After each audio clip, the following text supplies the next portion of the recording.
여러분, 이제부터 1000년이 넘는 찬란한 역사가 한눈에 펼쳐집니다. 단군왕검이 고조선을 세운 그 순간부터 불꽃처럼 타오른 삼국의 용맹과 조선의 기상이 이어지고 결국 2000년대 초반 한강의 기적이 우리 앞에 펼쳐질 때까지 한반도의 역사를 한눈에 꿰뚫는 여정을 함께 시작해 보시죠.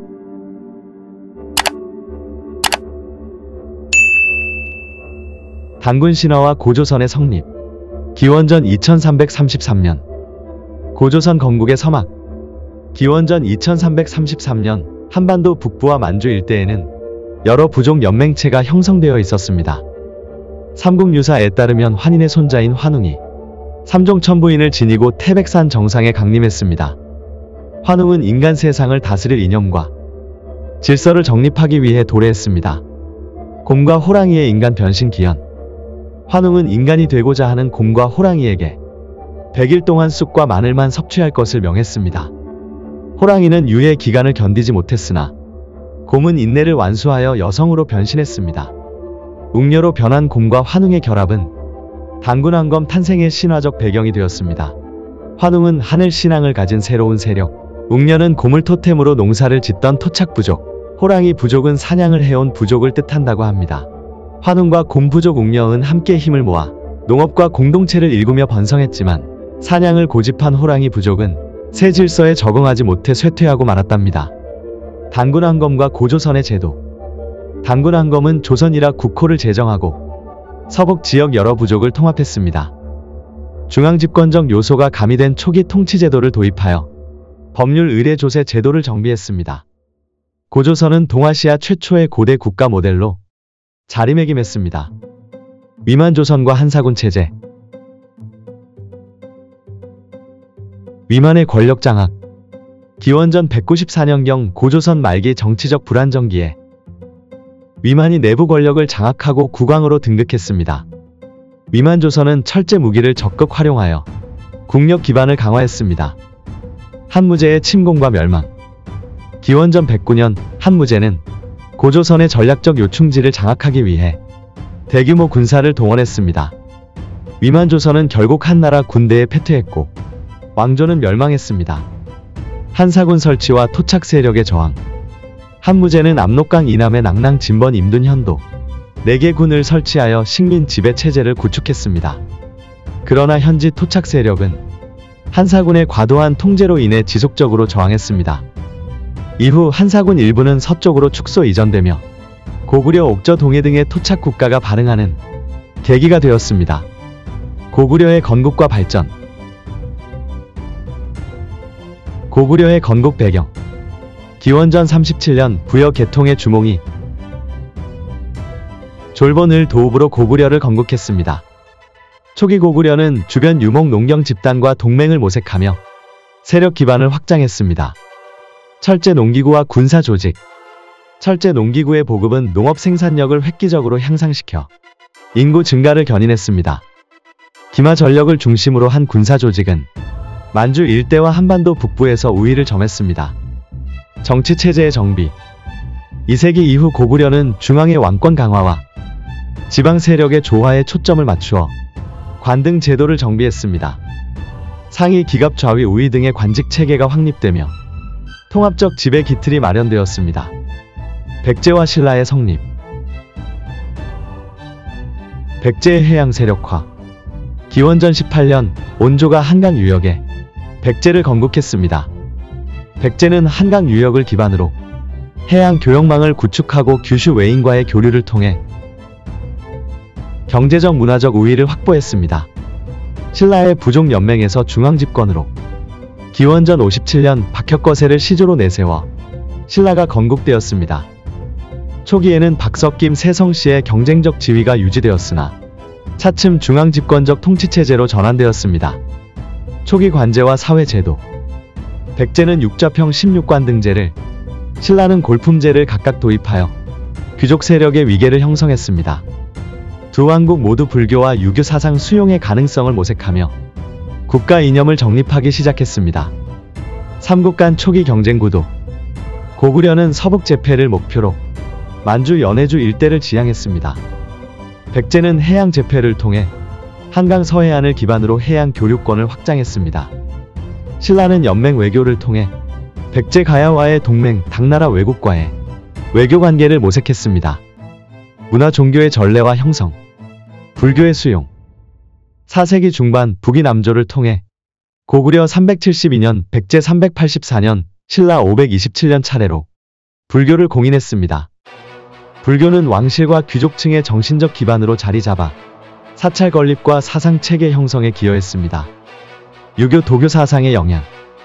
중국 한대 문물과 제도가 유입되며 재래 법률 행정 관습에 점차 융합되었습니다. 특히 관 등 제도와 율령 반포는 중앙 집권적 통치 기틀 확보에 기여했습니다. 예술 건축 양식. 고분 벽화 돌무지 무덤 목조 건축 양식 등이 각국에서 발전했습니다. 백제의 금동 대학로 목탑, 신라의 석탑 금제 공예, 고구려의 고분 벽화는 동아시아 고대 미술사에 중요한 위치를 차지했습니다. 삼국 전성기와 통일 전야. 고구려 장수왕의 평양 천도와 남진 정책. 평양 천도의 배경. 414년 장수왕은 전략적 요충지인 압록강 중류 소백산 기슭에서 남쪽 평양으로 도읍을 옮겼습니다. 평양 천도는 북방 방어력 강화와 남방 한강 유역 진출을 동시에 도모한 중대한 결정이었습니다. 정치 행정체제 정비. 천도 이후 장수왕은 새로운 관료 조직을 확대 개편하여 상좌평, 하좌평 등을 설치하였습니다. 평양을 중심으로 한 토목 주거 방어 시설이 대대적으로 구축되었고 왕권이 더욱 공고해졌습니다. 남진 정책의 성과. 장수왕은 한강 유역으로 진출하여 백제 신라와의 접촉 갈등 과정을 거쳤습니다. 만주 한반도 북부를 잇는 교통로와 물류망이 발달하여 고구려의 경제력 및 군사력이 획기적으로 상승했습니다. 백제 근초고왕의 대외 교역과 문화 전파. 근초고왕의 업적. 346년 즉위 이후 근초고왕은 마한을 완전 병합하고 현재의 한강 유역을 통일했습니다. 해양 교통로 개척을 통해 외국 낙랑 규슈 등과 활발히 교류하였습니다. 대외 교역 확대. 백제는 남해안을 기점으로 중국 남조 및 동남아시아 해상 교역로에 진입했습니다. 대나무 조각배, 배 모양의 토우 등 문서 공예품이 외국에 전해지며 백제 문화의 위상을 높였습니다. 불교 전례의 경유. 384년 동진으로부터 불상을 받아들여 불교 공인을 준비했습니다. 불교 도입은 왕실의 국제적 위신 강화와 귀족 호족 결속에 기여했습니다. 신라 버풍왕 진흥왕의 중앙 집권화와 영토 확장. 버풍왕의 제도 개혁. 522년 버풍왕은 율령을 반포하여 중앙행정체계를 정비했습니다. 골품제 위에 관료 서열을 명문화하고 외척 호족 견제를 위한 사정부를 설립했습니다. 불교 공인과 사회 통합. 527년 불교를 국교로 공식 공인하여 국가 이념 및 통합 도구로 활용했습니다. 금관총, 호우총 등의 고분 양식이 발달하며 불교 예술이 융성하였습니다. 진흥왕의 영토 확장. 540년 왕위에 오른 진흥왕은 화랑도를 통해 인제를 등용하였습니다. 한강 유역을 회복한 뒤 관산성 전투 554년에서 백제 및 외 연합군을 격파했습니다. 대가야 멸망 562년 과 대동강 이남 영토 확보로 신라의 기반이 크게 강화되었습니다. 가야의 쇠퇴와 호족 세력의 등장. 가야 연맹의 구조적 한계. 금관가야, 대가야 등 가야 소국은 해상 교역에 능했으나 내부 통합 체계가 취약했습니다. 중앙 집권적 통치 체계를 갖춘 백제 신라와 비교하여 군사 행정력이 뒤처졌습니다. 대가야 멸망과 호족 세력. 진흥왕의 대가야 정복 562년 이후 가야 지역 호족이 신라로 편입되었습니다. 이 과정에서 기호 호족 세력이 등장하여 신라 골품제와 새로운 권력 구조를 형성했습니다. 북방 세력과의 관계 변화. 부여말갈 세력 통합.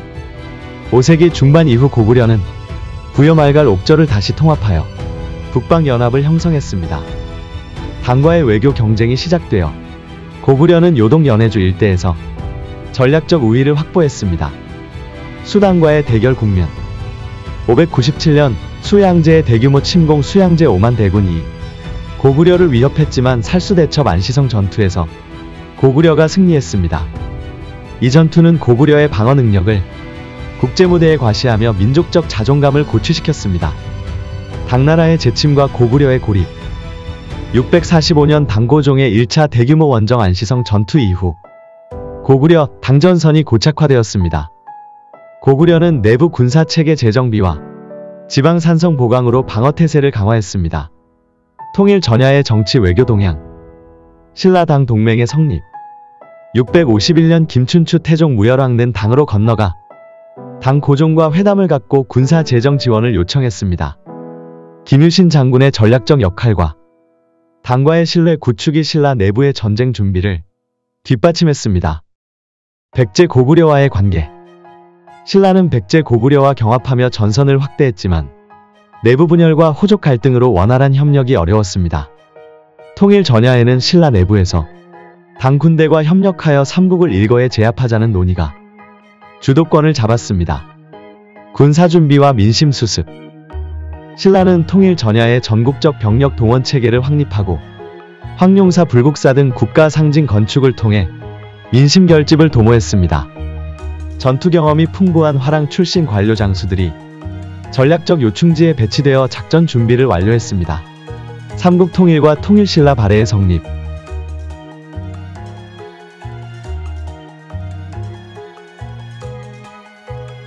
백제 멸망. 660년 신라당 연합군은 공주 부여를 함락하고 백제의 마지막 왕의자를 포로로 잡았습니다. 백제 유민들은 웅진 공주 사비 부여 지역에서 항전을 이어갔으나 조직적 저항은 곧 진압되었습니다. 고구려 멸망.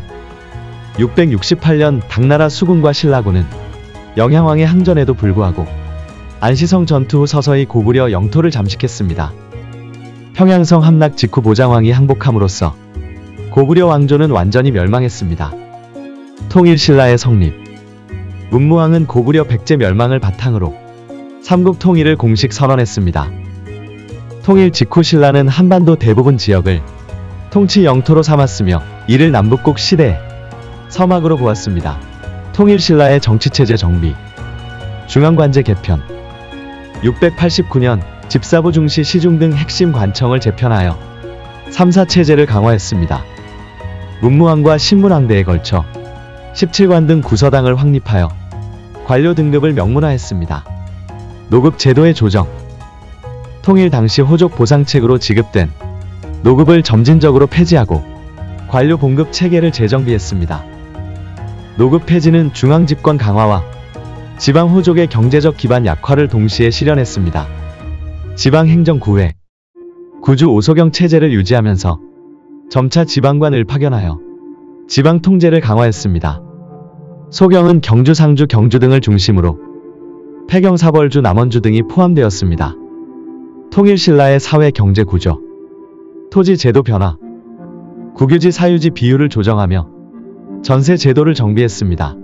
전공 여격 등으로 부과된 조세는 중앙 재정 확보에 기여했습니다. 상업 발전.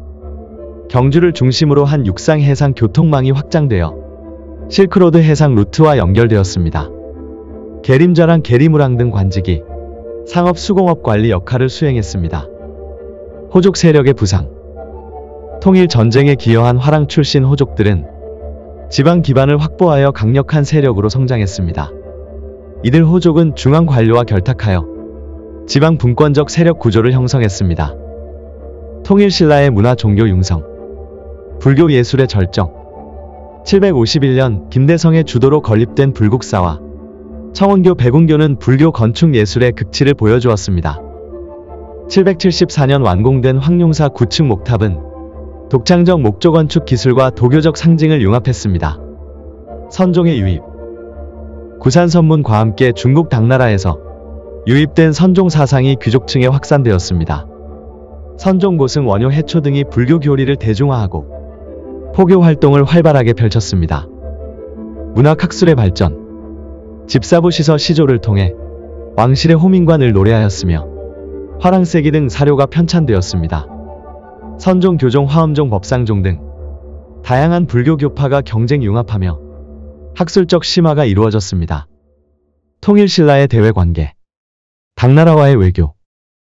신라왕이 매년 사신을 파견하여 조공책봉 체제를 유지하였습니다.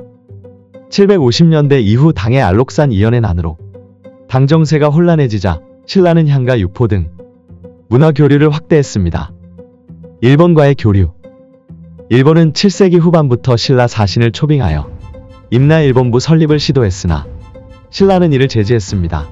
목탑 건축, 불교 예술 등 문화적 영향은 일본 아스카 나라 시대 사찰 건축에 반영되었습니다. 여진 말갈 세력과의 관계. 통일신라 말기 북방의 여진 말갈이 빈번히 침입하여 요서 연해주 일대의 국경이 사실상 무주지화되었습니다. 신라는 북방 산성 보강과 군사 요충지 방비를 통해 일시적으로 면역했으나 결국 쇠퇴의 기로에 접어들었습니다.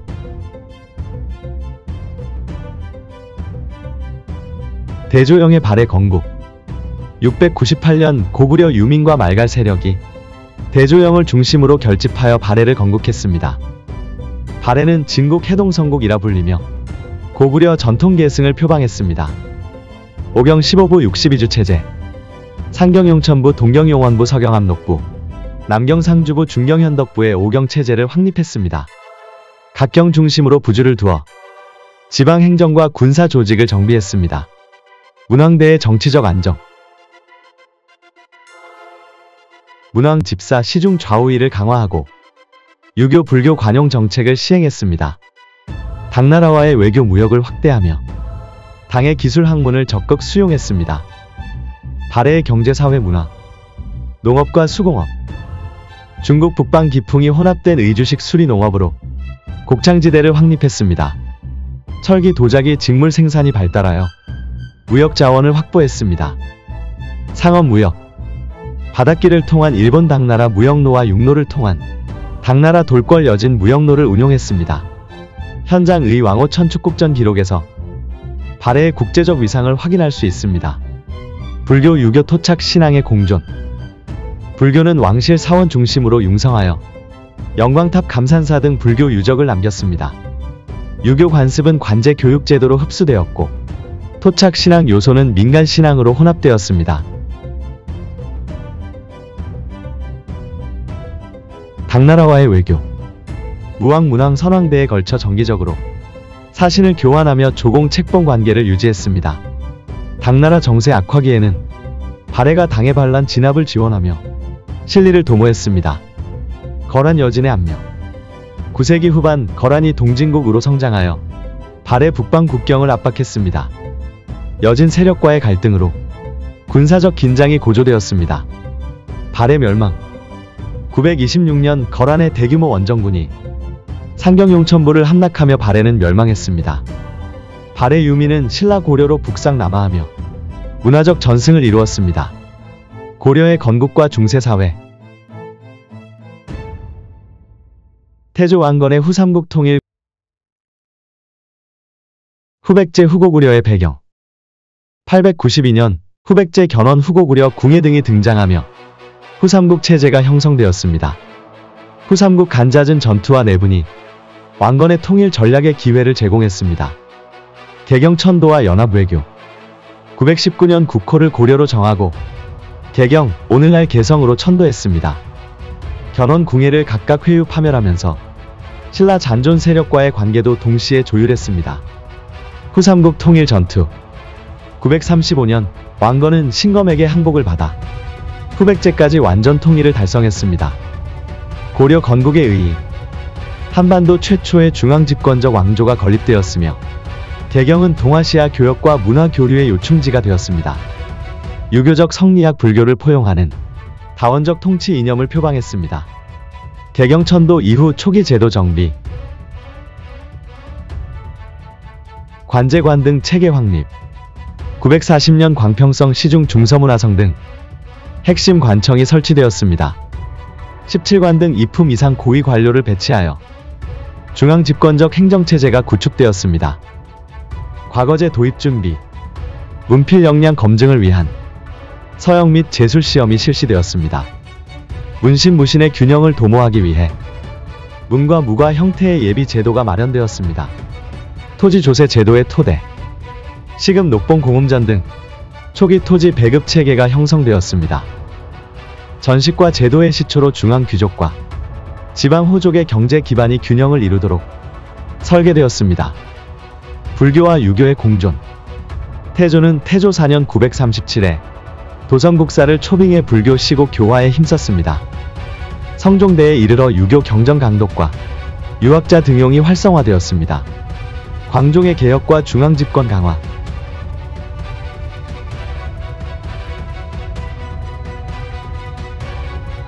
노비안건법 시행. 노비안건법을 시행하여 불법 노비를 해방했습니다. 이로써 중하급 귀족과 농민 계층의 경제적 부담이 경감되었습니다. 과거제 본격 도입. 958년 과거제를 정식으로 도입하여 문신 등용을 제도화했습니다.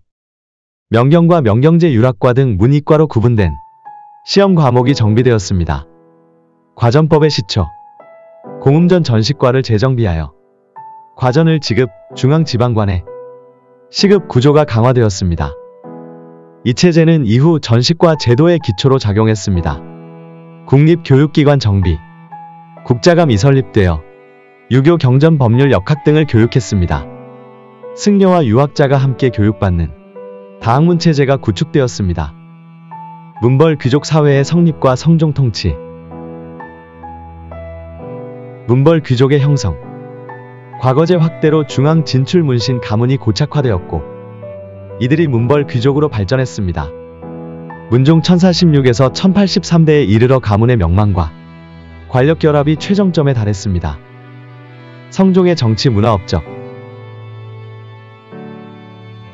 993년 훈요 10조를 반포하여 왕권 강화와 유교 도덕을 강조했습니다.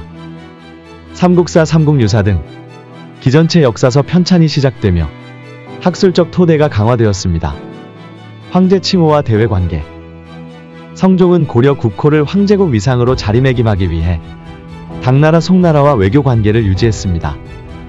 송나라 황제의 책봉을 통해 국제사회에서 정통성 확보를 꾀했습니다. 무신정변과 무신집권기. 무신정변의 발발. 1170년 정중부 이해방 등이 무신정변을 일으켜 문신정권을 정복했습니다. 무신 세력은 집권 후 권문세족을 억압하고 군사중심 체제로 전환했습니다. 최충원의 집권. 1196년 최충원은 기철 이비 등을 숙청하고 교정도감 도방 등을 설치하여 왕권을 견제했습니다. 군사정보 조직을 집중시켜 실질적 권력자로 군림했습니다. 무신 집권기의 사회상. 무신 집권기에는 농민 반란과 지역 호족 세력의 분열이 심화되었습니다. 이 과정에서 향도 삼별초 등 자발적 지방 방어 조직이 등장했습니다. 몽골의 침입과 고려의 대응. 1차 5차 몽골 침입. 1231년 1차 침입을 시작으로 1258년 5차 침입까지 고려는 연이은 대규모 침략에 직면했습니다. 강화천도 1232년과 개경환도 1270년을 반복하며 수도를 방어했습니다. 강화도 체제. 강화도로 천도의 해상 방어체계를 강화했으나 식량 경제난이 심화되었습니다. 몽골과 협상하여 국왕왕실의 안전을 보장받고 처인부곡 소제도로 경제를 유지했습니다. 원간섭기 성립. 1270년 국호를 유지하되 원나라 황제의 직책에 국왕으로 봉해지는 형태로 자치권 일부를 인정받았습니다. 팔사품 일품관 등 원나라 관제 위계가 고려 관직에 병존했습니다. 삼별초 항쟁. 몽골군 고려 친원 세력에 반발하여 제주도로 이동, 최후까지 항쟁을 전개했습니다. 삼별초의 투쟁은 고려 왕조 내부에 민심분열과 호족 세력의 저항 양상을 보여줬습니다. 공민왕의 개혁과 신진 사대부의 성장. 친원 세력 숙청. 공민왕 반원 정책을 추진하며 기철 안우명 등 친원 세력을 제거했습니다. 우왕 창왕 등 혼란기를 겪으면서도 왕권 강화와 자주 외교를 지향했습니다. 권문세족 개혁. 권문세족의 전답을 재분배하고 신진 사대부 등용을 확대했습니다. 신흥 유학자 무신 출신 관료가 정치 무대에 진출하여 지식인 계층이 성장했습니다. 최영 이성계의 군사적 역할. 외구 격퇴와 홍건적 여진 토벌의 공적을 세운 최영 이성계 등이 실력을 인정받았습니다. 이성계는 위화도 회군 1388년을 통해 여진 정벌 대신 국내 정세 개혁을 명분으로 군대를 돌렸습니다. 고려 말 사회상 정치 경제 혼란 속에서 토지 겸병과 농민 수탈이 심화되었으며 신흥 사대부는 개혁의 동력으로 부상했습니다. 고려 말기의 불안정은 결국 1392년 이성계의 조선 건국으로 이어지는 기반을 형성했습니다. 조선의 건국과 전성기에서 쇠퇴기. 조선 건국과 초기 토대 확립. 건국의 정당성 확립. 1392년 이성계는 위화도 회군을 통해 고려 왕실 세력을 배제하고 새 왕조를 선포했습니다. 개국조정은 조선 경국전 경제육전 등 법전을 마련하여 정치 법률 체계를 정비했습니다. 한양 천도와 권역재편. 1394년 한양 현재 서울으로 천도함으로써 중국 산둥반도와 직접 교역 외교가 용이해졌습니다. 사대부 호족의 세력을 교란하기 위해 전국 8도의 진관체제를 도입하여 군 행정권을 배분했습니다. 태종의 중앙집권 강화, 사병혁파, 호패법 시행, 호구조사를 통해 인구 호적을 관리했습니다. 사원부 사관원 홍문관 3사를 설치하여 왕권 견제와 유교적 통치를 구현했습니다. 세종대왕의 문화과학혁신. 1420년 집현전을 설치하고 학자 문인 집단을 양성하여 국가정책에 적극 참여시켰습니다. 1443년 훈민정음을 창제하여 백성의 문자 생활을 혁명적으로 개선했습니다. 사군 육진 개척을 통해 북방 국경을 안정시키고 여진 세력과의 교역 외교를 강화했습니다. 세조 성종대의 제도 정비와 문화 융성. 계유정난과 왕위 찬탈. 1453년 계유정난으로 수양대군 세조 이 정권을 장악하고 단종을 왕위에서 물러나게 했습니다. 세조는 중앙관제 개편, 경국대전 편찬 착수 등 제도적 안정화에 힘썼습니다. 성종의 정치개혁. 1485년 성종은 경국대전을 완성 반포하여 조선 법치주의의 기반을 확립했습니다. 관학진흥과 과거제 정비로 왕권과 유교 관료 시스템이 더욱 긴밀히 결속했습니다. 문화예술의 황금기. 문인 화가 안견 안평대군 등의 활동으로 회화서의 문학이 절정에 달했습니다. 서적 간행술 발달로 동국통감 동문선 등이 편찬되었습니다. 임진왜란과 정유재란. 왜군의 침략과 초기 대응.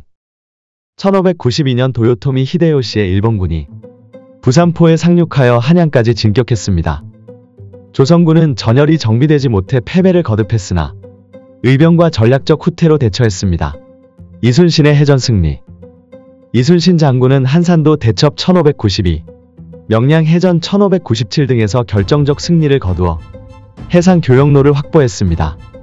하객진 전술로 일본 수군을 격파하며 조선 방어의 중추 역할을 수행했습니다. 정유재란과 전후복구. 1597년 정유재란으로 왜군이 재차 침공했으나 통제사 권율 등이 행주대첩에서 승리를 거두었습니다. 1598년 노대신장 김천일 이순신의 사망과 함께 전쟁이 종결되었고 선조는 한양을 복구하는 데 전력을 기울였습니다. 병자호란과 외교 내치의 전환. 청나라의 침공. 1636년 후금이 청을 건국하고 조선의 2차 침공을 개시하여 남한산성에서 인조가 항복했습니다. 305고들에는 외교적 굴욕이었으나 국론 분열을 방지하는 전략적 선택이었습니다. 효종 현종대의 북벌론.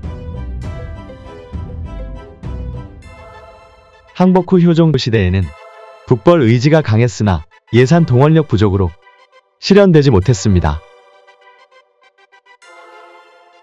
현종대는 국방재정 확충과 북방산성 보강에 집중했습니다.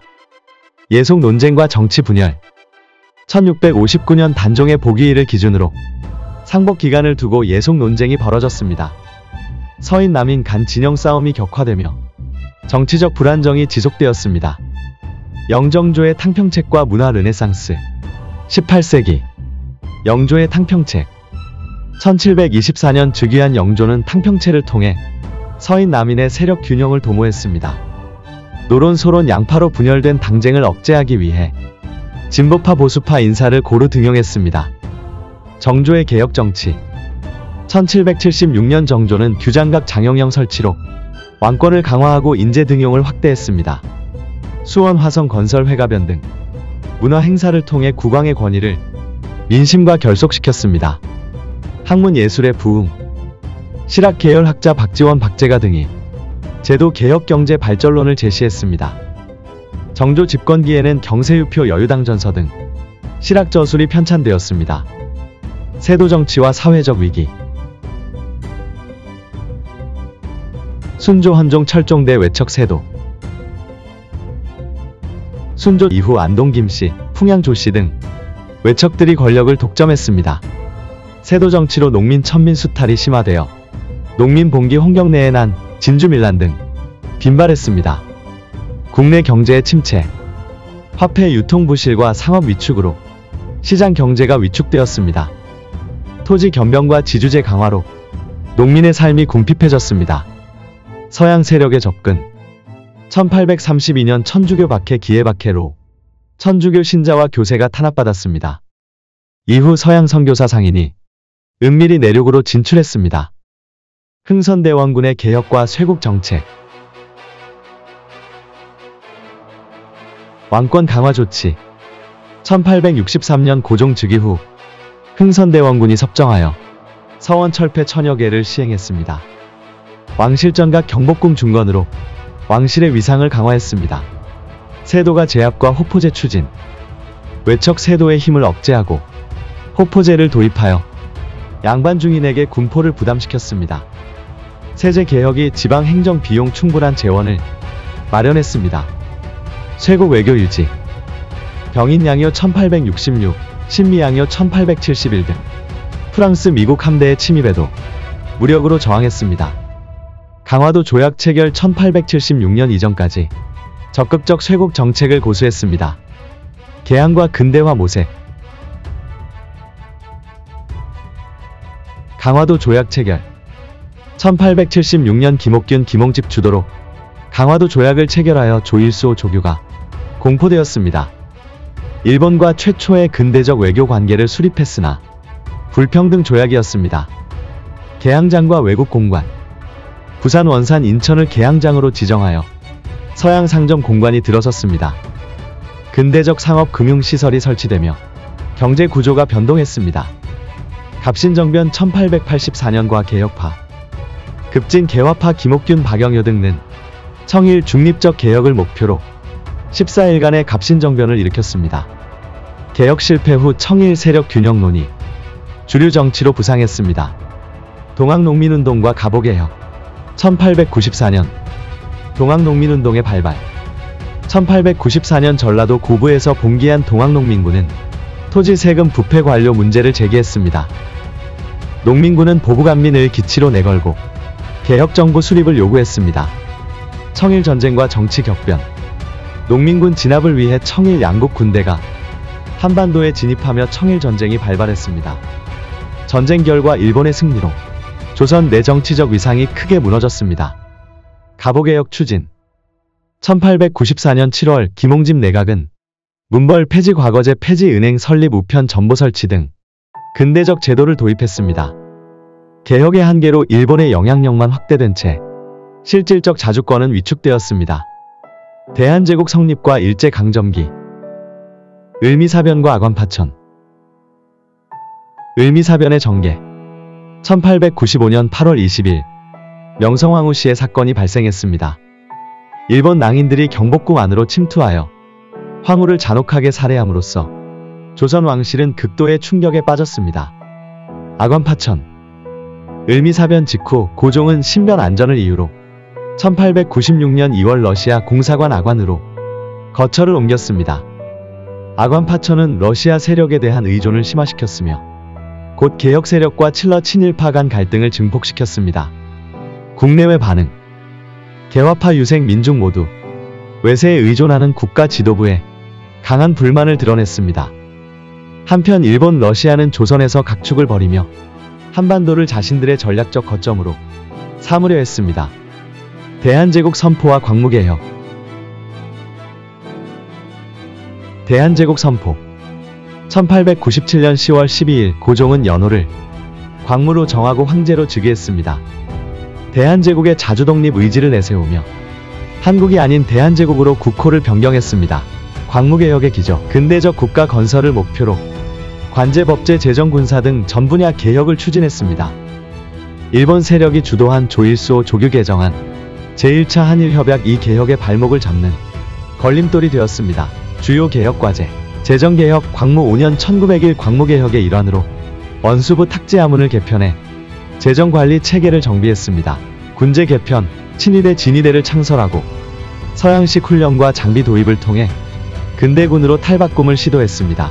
교육, 교통, 근대 사범의학 교육기관 설립, 전차철도 전신망 확충을 통해 국가 인프라를 확장했습니다. 제1차 한일협약과 외교권 박탈. 러일 전쟁의 여파. 1904년 발발한 러일 전쟁에서 일본이 러시아를 격파하자 한반도 내 일본의 입지는 더욱 공고해졌습니다.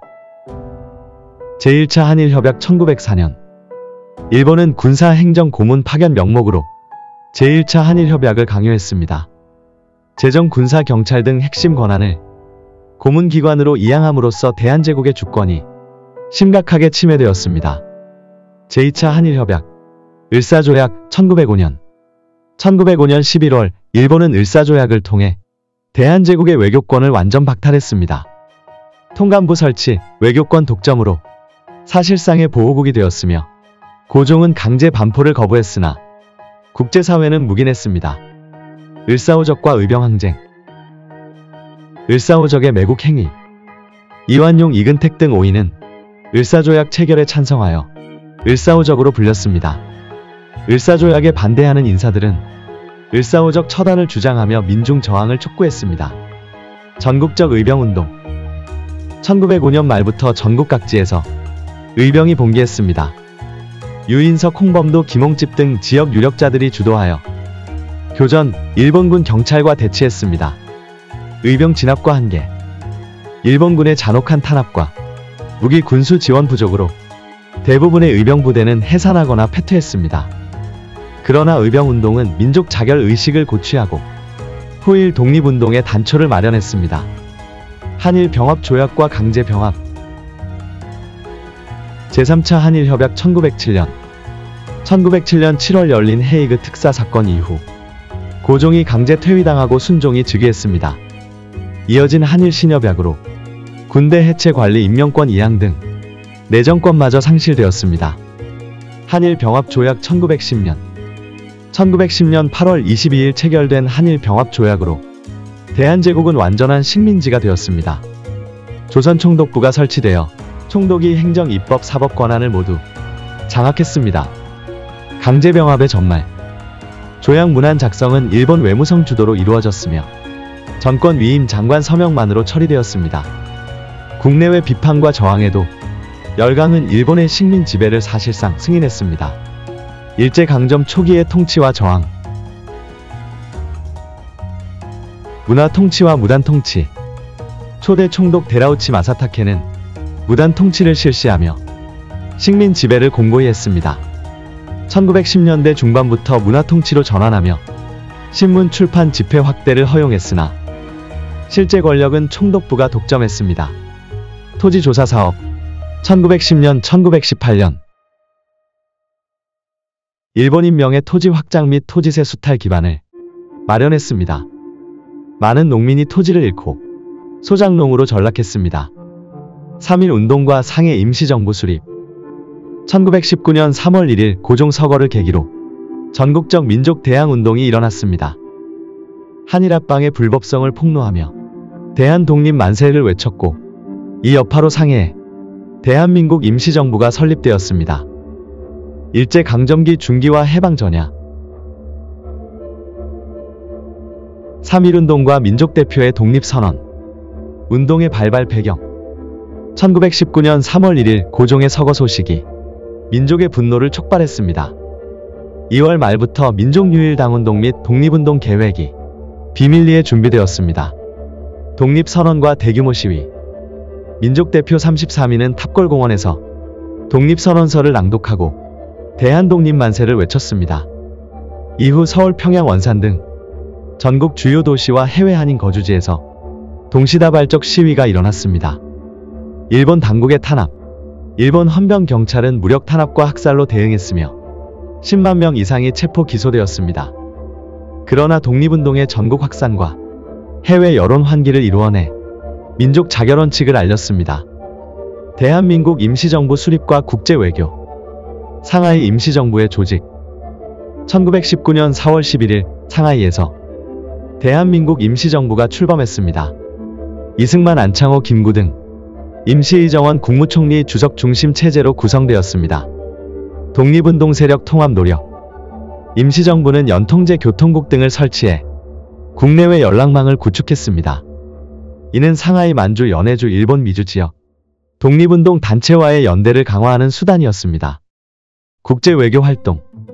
임시정부는 미국, 중국, 영국 등 열강을 상대로 외교 승인을 요청했습니다. 주미 특파원 파견, 파리 강화회의 진출 시도 등이 있었으나 열강의 외면으로 성과는 제한적이었습니다. 문화통치와 민족말살 정책. 문화통치의 도입. 1920년대 중반부터 일본 제국은 표면적 억압을 줄이고 문화, 교육, 언론 통제를 완화했다고 발표했습니다.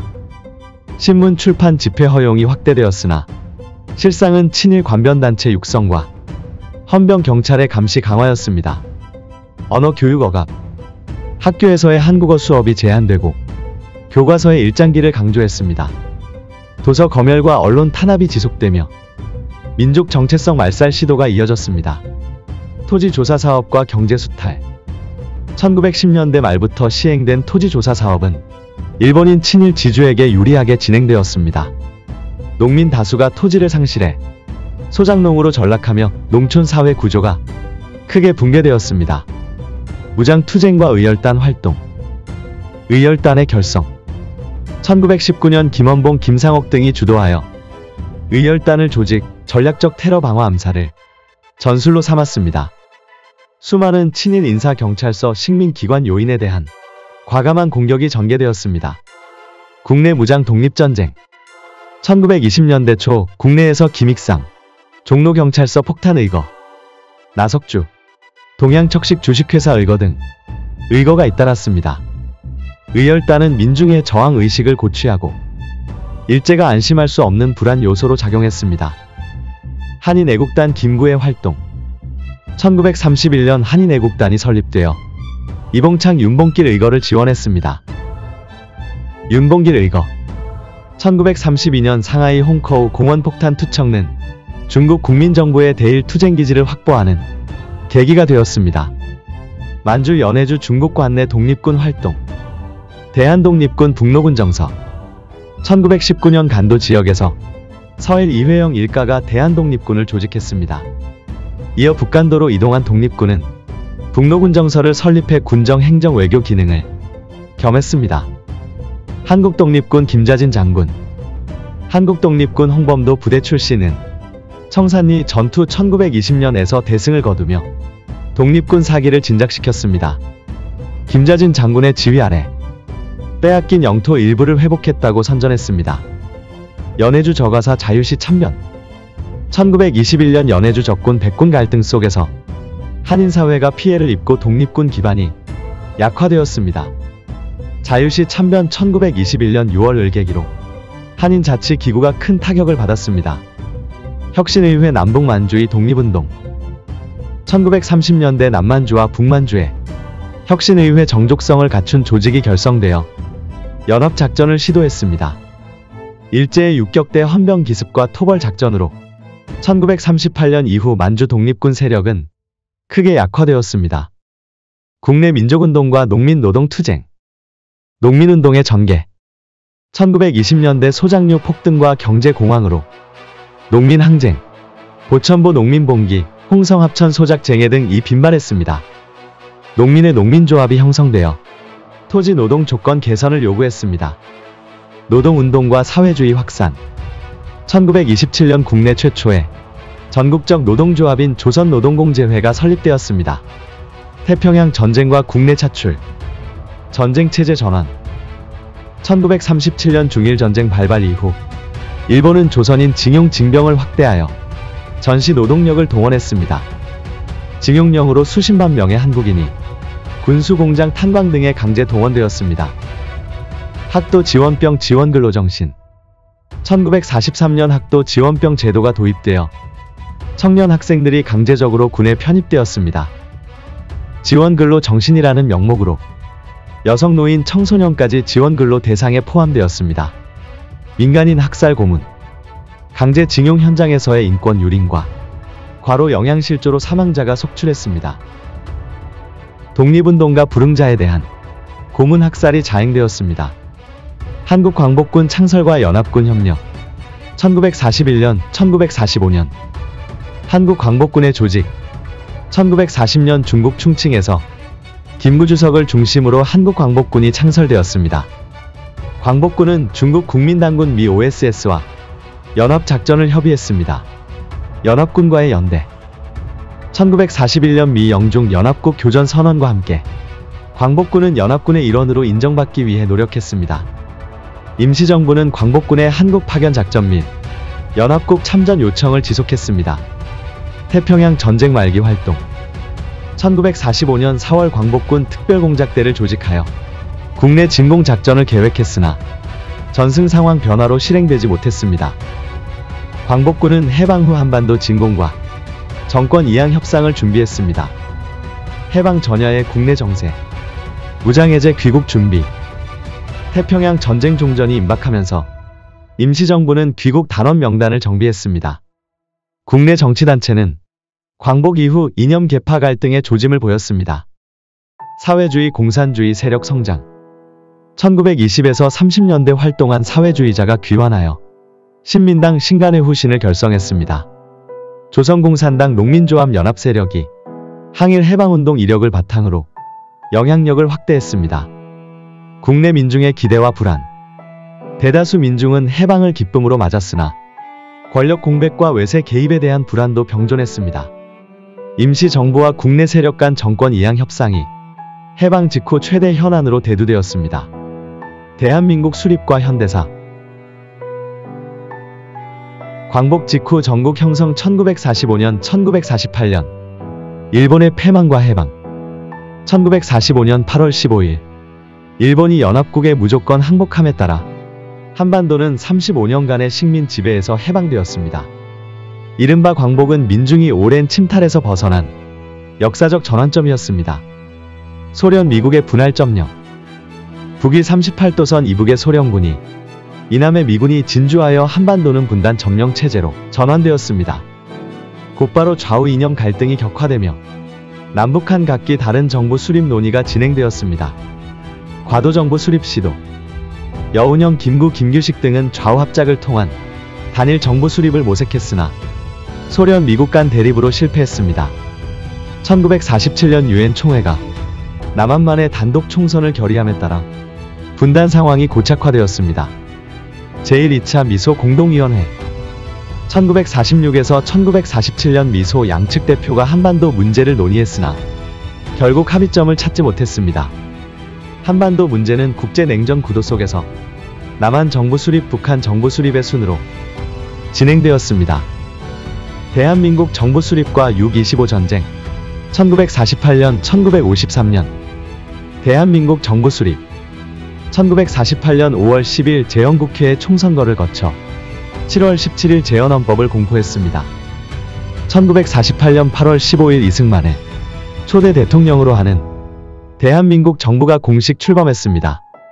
북한 정권 수립 같은 해 9월 9일 평양에서 김일성을 수상으로 하는 조선민주주의 인민공화국이 수립되었습니다.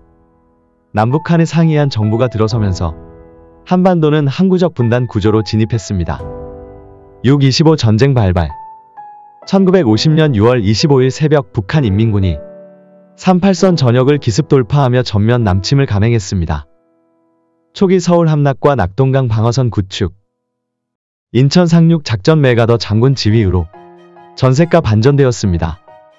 유엔군 참전과 중공군 개입, 유엔 안전보장이사회 결의로 16개국 연합군이 참전하여 서울을 탈환했습니다. 그러나 1950년 10월 중국 인민지원군이 압록강을 넘어 개입하면서 전선이 다시 남쪽으로 밀려났습니다. 휴전과 군사분 개선 설정. 1953년 7월 27일 판문점에서 정전협정이 체결되어 군사분 개선과 비무장지대 폭 4km가 설정되었습니다. 전쟁 중 피해는 인명 300만여 명, 경제 및 사회 기반 시설의 대규모 파괴를 초래했습니다. 전후복구와 발전의 토대. 전후복구 사업. 김일성식 중앙집권과 달리 대한민국은 한미 원조와 유엔의 재건 지원에 의존해 경제를 재건했습니다. 한국전쟁 직후 메가더 라인 등 대외 원조가 집중되어 농지개혁, 도로, 항만, 전력 인프라가 복구되었습니다. 제1공화국의 정치사회. 이승만 정부는 단독정부 정통성과 자유민주주의를 표방하며 1949년 국군 창설을 완료했습니다. 그러나 부정선거 논란과 부정부패가 극심, 야당 지식인 민중의 불만이 고조되었습니다. 1960년 3월 3.15 부정선거 규탄 시위가 전국으로 확산하며 대규모 민중봉기가 전개되었습니다. 이승만 정권은 4월 26일 하야 성명을 발표했고 4월 27일 의사당 불발 사건 직후 대통령 직위에서 물러났습니다. 성장의 기틀 56 군사정변과 박정희 시대. 56 군사정변. 1961년 5월 16일 박정희 소장 등이 혁명 공약을 선포하며 군사정변을 일으켰습니다. 군정은 정치 안정과 경제 발전을 기치로 제1차 경제개발 5개년 계획을 추진했습니다. 경제개발 5개년 계획. 1962년 첫 계획으로 경공업 육성에 집중. 1967년 제2차 계획에서 중화학공업에 투자하기 시작했습니다. 수출 주도형 산업 정책이 도입되어 1960년대 후반부터 연평균 8% 이상의 고도 성장을 기록했습니다. 유신체제 수립. 1972년 10월 박정희 대통령은 긴급조치 및 헌법 개정을 통해 유신체제를 선포했습니다. 대통령 6년 중임제, 국민의 기본권 제한, 중앙정보부 강화 등 권위주의적 통치 구조가 고착되었습니다. 경제사회 성과와 부작용. 한강의 기적으로 불리는 경제 성과를 달성했으나 인권 탄압, 언론 통제, 정치적 억압이 심화되었습니다. 개발 독재의 부작용으로 지역 불균형과 환경 파괴, 노동권 탄압이 심각해졌습니다. 민주화 운동과 전환기. 58 광주 민주화 운동. 1980년 5월 전두환 신군부의 비상계엄 확대에 반발한 광주 시민과 학생 노동자가 항쟁했습니다. 계엄군이 투입되어 수백 명의 희생자를 냈으며 이는 한국 민주화 역사에서 중요한 전기가 되었습니다. 1987년 60 민주항쟁. 1987년 4월 노태우 정부의 대통령 간선제 추진에 반발해 전국적 시민 학생 시위가 확산되었습니다. 6월 29일 직선제 개헌 요구를 관철시켜 제6공화국 체제로의 이행을 확정했습니다. 제6공화국 헌법 제정. 1987년 10월 개정 헌법이 발효되어 대통령 직선제 임기 제한 국민 기본권 확대가 실현되었습니다. 사회문화 영역에서도 지방자치, 언론 자유, 노동 세권 보장 등이 제도적으로 강화되었습니다. 경제 외환 위기와 구조조정.